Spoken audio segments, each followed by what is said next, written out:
पिछले 12 घंटों के अंदर ईरान, अमेरिका और इजराइल के बीच जो हालात हैं उससे जुड़े सारे अपडेट्स मैं आपको बताऊंगा।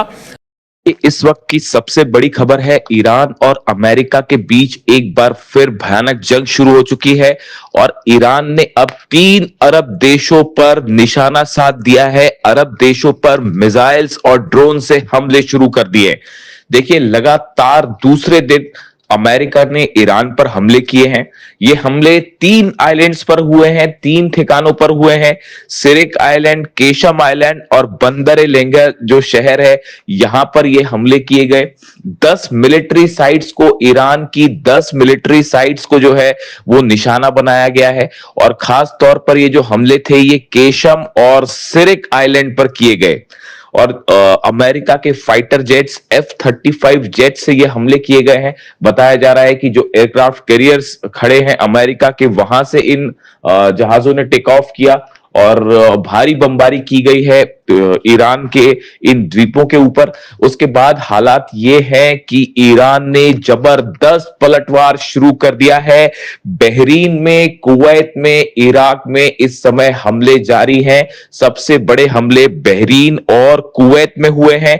कुवैत में अली अल सलीम एयर बेस पर ईरान ने खैबर मिसाइल से बड़ा अटैक किया है और बड़े नुकसान की खबरें आ रही हैं। अमेरिका के बेस को एक बार फिर ईरान ने दहला दिया है और बड़ा नुकसान हुआ है, यहां पर इस तरह की खबरें आ रही हैं।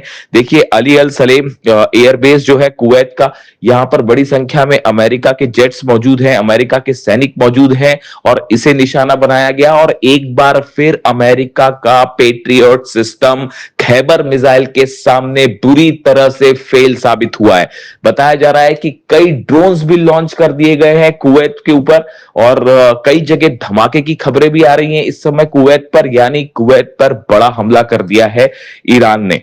इसी के साथ जो है बहरीन में पोर्ट सलमान बेस है, मनामा में, बहरीन की राजधानी में, जहां पर अमेरिका का अड्डा है। खास तौर पर 5th फ्लीट जो है नेवी की, जिसको पहले भी कई बार ईरान ने निशाना बनाया है। और अब एक बार फिर बहरीन में लगातार दूसरे दिन ईरान की तरफ से बड़े मिसाइल अटैक शुरू हो गए हैं। देखिए, कल जो है वो बहरीन पे जो हमले किए गए वो मुख्य रूप से ड्रोन स्ट्राइक्स थी। जो कल हमले किए थे ईरान ने, उसमें शायद 136 ड्रोन्स का इस्तेमाल किया गया था और ड्रोन अटैक किए गए थे। लेकिन अब जो है वो बहरीन पर बड़ा मिसाइल अटैक कर दिया है ईरान ने। खैबर मिसाइलें बरसा दी है 5th फ्लीट अमेरिका के हेडक्वार्टर पर। यहां पे भी कई जगह से धुआं उठता दिखाई दे रहा है और बड़े नुकसान की खबर आ रही है। इसी तरह से इराक में वो ग्रुप जो कि ईरान के खिलाफ है, उनके ऊपर भी लगातार हमले जारी हैं ईरान की तरफ से। देखिए, हालात ये हैं कि पूरे दुबई में, अबू धाबी में, सऊदी में, कतर में, सब जगह अलर्ट कर दिया गया है कि कभी भी ईरान की तरफ से इन देशों पर भी बड़े हमले हो सकते हैं। अब ये एमओयू को जो साइन हुआ था अमेरिका और ईरान के बीच में, इसको लगभग रद्द माना जा रहा है, कैंसिल माना जा रहा है। और जो हालात हैं वो एक बार फिर जंगी हो चुके हैं और ईरान की सेना भयंकर गुस्से में है। देखिए, ईरान ने ये कह दिया है कि ये उकसावे की कार्रवाई, जिस तरह से हमले किए गए, उसका बड़ा बदला लिया जाएगा और डोनाल्ड ट्रंप को और अरब देशों में जहां भी अमेरिका के बेसिस हैं, उन सब देशों में हमले किए जाएंगे और कड़ा सबक सिखाया जाएगा। देखिए, ये मामला जो है, हालात कैसे बिगड़े। पहले ईरान की तरफ से ये बात कही गई कि एक जहाज हमने देखा था जो क्रॉस करने की कोशिश कर रहा था, सिंगापुर का जहाज था, उसने बिना ईरान की सेना के परमिशन के एक नए रूट का इस्तेमाल करते हुए हॉर्मुज को पार करने की कोशिश की, तो ईरान ने उस पर हमला किया। ये पहला जहाज था जो अभी ये नए दौर का विवाद हुआ इसमें हमले को लेकर।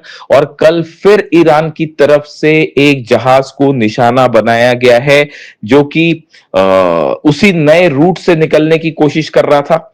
और इसको ईरान की तरफ से जो है वो वार्निंग दी गई कि इस जहाज को रोकने के लिए कहा गया, लेकिन ये जहाज नहीं रुका। इस पे पनामा का फ्लैग लगा हुआ था, पनामा फ्लैग शिप था, एमटी कीकू इसका नाम बताया जा रहा है, और इसमें 2 मिलियन बैरल ऑयल था, 2 मिलियन बैरल ऑयल भी इस पे था। ईरान की तरफ से इसे रोकने की बात कही गई, वार्निंग्स दी गई, लेकिन जहाज नहीं रुका तो ईरान ने हमले कर दिए। देखिए दरअसल अब ये पूरी जंग जो है वो हॉर्मूज पर कंट्रोल को लेकर शुरू हो गई है। एमओयू जो साइन हुआ है उसके मुताबिक हॉर्मूज से जो जहाज निकलेंगे वो पूरी तरह से ईरान की देख रेख में निकलेंगे।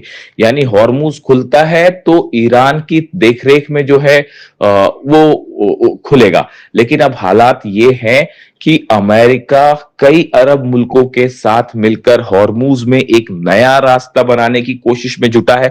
वो पूरी तरह से ईरान को बाईपास करके यहां से जहाज निकालना चाहता है। ये एक बड़ी साजिश बताई जा रही है अमेरिका की कुछ अरब देशों के साथ मिलकर हॉर्मूज में, ऐसा ईरान का कहना है। ईरान ने साफ कर दिया है कि हॉर्मूज ईरान का था, ईरान का है और ईरान का रहेगा, और यहां पर किसी तरह की साजिश होगी तो उसका जवाब खैबर मिसाइलों से दिया जाएगा, उसका जवाब ड्रोन से दिया जाएगा। और हॉर्मूज में एक बार फिर ईरान की तरफ से जो हमले हुए हैं उसने यह साबित कर दिया है कि अमेरिका चाहे लाख कोशिश करे, किसी भी अरब देश के साथ मिलकर कोई कोशिश कर ले हॉर्मूज पर कंट्रोल करने की, लेकिन हकीकत यह है कि हॉर्मूज में ईरान की परमिशन के बिना परिंदा भी पर नहीं मार सकता। और पिछले 2 दिन से ये हमले हो रहे हैं, ये बात एक बार फिर बता रहे हैं कि अमेरिका को मुंह की खानी पड़ेगी हॉर्मूज में। देखिए हालात ये है, ये जितने समय का सीज फायर रहा, जितने आइलैंड्स थे उन सब आइलैंड्स पर ईरान ने अपने मिसाइल लॉन्चर्स को मजबूत कर लिया है, अपने ड्रोन लॉन्चर्स को मजबूत कर लिया है। इसका नतीजा यह है कि अगर ईरान की सेना की जानकारी के बिना जहाज निकलने की कोशिश करेंगे तो ईरान सीधा उन्हें निशाना बनाएगा और अमेरिका उनकी रक्षा नहीं कर सकता। आज बहरीन पर जिस तरह से हमले हो रहे हैं, कुवैत पर हमले हो रहे हैं, इसने एक बार फिर साबित कर दिया है कि अमेरिका अरब देशों की रक्षा नहीं कर सकता। अरब देशों का विश्वास अमेरिका से उठ चुका है। इसीलिए ईरान की तरफ से कहा गया था कि आप अमेरिका को एयर स्पेस ना दें, अमेरिका को हमले करने के लिए अपने देश की जमीन ना दें, वरना अंजाम बुरा होगा। और एक बार फिर मामला उसी तरफ बढ़ता दिखाई दे रहा है। अब हालात ये हैं कि एमओयू और सीज फायर जो है वो पूरी तरह से तार-तार हो चुका है, मामला बिगड़ चुका है। डोनाल्ड ट्रंप की तरफ से एक बार फिर नई वार्निंग आई है। डोनाल्ड ट्रंप ने कहा है कि no longer able to be reasonable. उन्होंने कहा है कि अब और संयम नहीं बरता जाएगा, ज्यादा रीजनेबल और नहीं हुआ जा सकता। Would be forced to militarily complete the job. उन्होंने कहा है कि अब सेना की मदद से हमारा लक्ष्य पूरा किया जाएगा।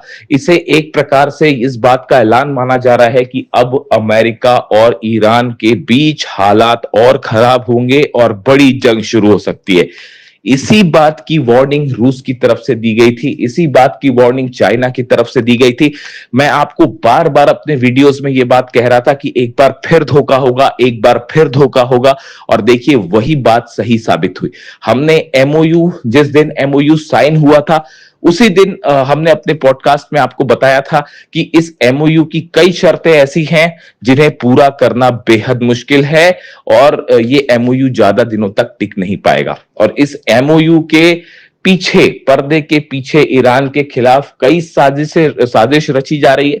हॉर्मूज पर कैसे कब्जा किया जाए इसकी साजिश है, ईरान के यूरेनियम पर कैसा कब्जा किया जाए इसकी साजिश है, और कई अरब देशों के साथ मिलकर अमेरिका एक बड़ा प्लान तैयार कर रहा है ईरान के खिलाफ। और देखिए एक बार फिर वही बात निकलकर सामने आ गई है, और अब नतीजा ये है, ईरान की सेना ने इस बात को साफ कर दिया है। नए बयान आए हैं आरजीसी की तरफ से, ईरान की सेना की तरफ से, कि आने वाले वक्त पे अरब देशों में जितने अमेरिकन बेसेस हैं उस पर और भयानक हमले किए जाएंगे। हॉर्मूज में हर चैलेंज का सख्त जवाब दिया जाएगा। ऐसा करारा जवाब जो शायद पहले भी नहीं देखा होगा। बताया जा रहा है ईरान एक बहुत बड़े हमले की प्लानिंग कर रहा है। हालात देखिए लेबनान में भी जिस तरह से है, लेबनान में एक बार फिर जो है नेतन्याहू ने बमबारी शुरू कर दी है और वहां पर भी मौतों की खबरें आ रही हैं। ऐसा ही हाल गाजा का है। लेबनान में जिस तरह से समझौता हुआ, लेबनान की सरकार जो कि अमेरिका की पिट्ठू है उसके बीच में और इजराइल के बीच में, उस समझौते को मानने से लेबनान के लोगों ने ही इनकार कर दिया है। नतीजा यह है, सड़कों पर हजारों लोग हैं, लाखों लोग हैं जो इस समझौते का विरोध कर रहे हैं, इजराइल का विरोध कर रहे हैं। लेबनान में जो है वो ऐसे हालात हैं कि सड़कों पर लाखों लोगों का प्रदर्शन और गुस्सा देखने को मिल रहा है। एक सिविल वॉर छिड़ चुका है। ऐसे में लेबनान से इजराइल की सेना का वापस ना आना एक बार फिर इस जंग को और बड़ा रूप दे सकता है। देखिए अभी जिस तरह की खबरें हैं, बड़े हमले जारी हैं इजराइल की तरफ से लेबनान में, और दक्षिणी लेबनान में खास तौर पर कई ठिकानों को निशाना बनाया गया है जिसमें कई लोगों की मौत की खबरें भी आ रही हैं। देखिए ये ऐसे हालात हैं जिसने एक बार फिर जो है पूरे मिडिल ईस्ट को एक जंग की तरफ आगे बढ़ा दिया है। अब ये एमओयू सिर्फ नाम मात्र का बचा हुआ है जिसका कोई नतीजा निकलता नहीं दिख रहा है, और हालात एक बार फिर जंग की तरफ बढ़ गए हैं और ऐसा लगता है कि शायद फिर से एक बार बड़ी जंग छिड़ सकती है। लेकिन फिलहाल जो हालात हैं, अरब देशों पर ईरान की बड़ी स्ट्राइक्स शुरू हो चुकी है। देखिए कल जब अमेरिका की तरफ से पहले स्ट्राइक की गई ईरान के ऊपर, और उसके बाद जब ईरान ने जवाब दिया, ईरान की सेना ने जब जवाब दिया और बहरीन पर हमले किए, उसके बाद आईआरजीसी की तरफ से एक बयान रिलीज किया गया और उस बयान में कुरान की एक पंक्ति का जिक्र है, और ये बिल्कुल वही संदेश है जो अली खामेनी साहब ने अपनी शहादत के चंद दिनों पहले सोशल मीडिया पर पोस्ट किया था। देखिए मैं अक्सर इसका जिक्र करता हूँ। मैं अली खामेनी साहब के जितने संदेश थे मैंने सब उनको फॉलो किए। उनकी शहादत के पहले जितने उनके वीडियोस थे मैं उनको फॉलो करता था।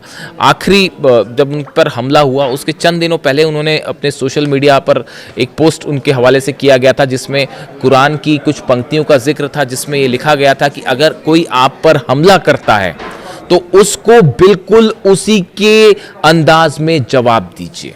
ये बात अली खामेनी साहब ने पोस्ट की थी और ये अमेरिका और इजराइल के रेफरेंस में उन्होंने पोस्ट की थी कुरान की पंक्तियों का, आयतों का जिक्र करते हुए। यानी देखिए अली खामेनी साहब ने जो बात कही बिल्कुल उन्हीं पंक्तियों का इस्तेमाल अब ईरान की सेना ने भी किया है और आईआरजीसी ने भी इन्हीं पंक्तियों को पोस्ट किया और ये कहा कि अगर कोई आप पर हमला करता है तो उसको उसी की भाषा में जवाब दिया जाना चाहिए। और ये रेफरेंस था अमेरिका के हमलों का, जिस तरह से अमेरिका ने हमले किए और बिल्कुल अली खामेनी साहब ने जो रास्ता दिखाया उसी पर चलते हुए ईरान की सेना ने एक बार फिर अमेरिका के बेसिस पर जबरदस्त अटैक किया।